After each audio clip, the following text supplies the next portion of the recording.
મારું નામ Manoj Kumar B Ojha, mine supervisor, flying squad ખાણ ખનીજ. હવે સમગ્ર ઘટનાની વિગત એવી છે કે જ્યારે અમે 21 નવેમ્બરના સાંજે તુણા પોર્ટ જવાના રસ્તા તરફ વાહન ચેકિંગ કરી રહ્યા હતા. તે દરમિયાન અમને 4 વાહનો ઓવરલોડ ખનીજ ભરેલા જણાઈ આવેલ, જેથી અમે સીઝ કરી અને આગળની કાર્યવાહી હાથ ધરેલ. તે દરમિયાન એમાંનું એક વાહન GJ12BX 9730 નંબરનું, કે જેની કારણદર્શક નોટિસ અમે ઓવરલોડ ખનીજ ભરે હોવા અંગે આપેલી. 25 તારીખે વાહન માલિકે સોગંદનામું રજૂ કરી અને કબૂલાત કરેલ કે વાહનમાં ઓવરલોડ ખનીજ ભરેલું છે, જે અંગે અમે ગુનો કબૂલ કરી અને દંડકી રકમ ભરવા સંમત છીએ અને વાહનમાં જે કંઈ ઓવરલોડ ખનીજ ભરેલું તેની દંડકી રકમ ભરી વાહન મુક્ત કરાવેલ.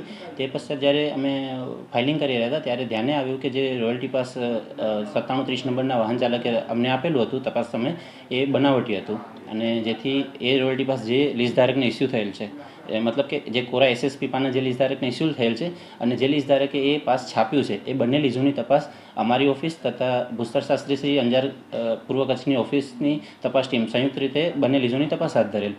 તે દરમિયાન જે લીઝધારકને કોરા SSP પાના આપવામાં આવેલ હતા, તે લીઝ ખાતેથી 172 જેટલા એ જ રેન્જના પાના, કે જે રેન્જ ઉપર ડુપ્લિકેટ રોયલ્ટી પાસ છાપવામાં આવેલ, તે પાના મળ્યા નથી. જ્યારે જે લીઝધારકે એ પાના છાપેલા, એ લીઝની તપાસમાં બીજો કોઈ એવો ડુપ્લિકેટ રોયલ્ટી પાસ કે એના કોરા SSP પાના મળ્યા નથી.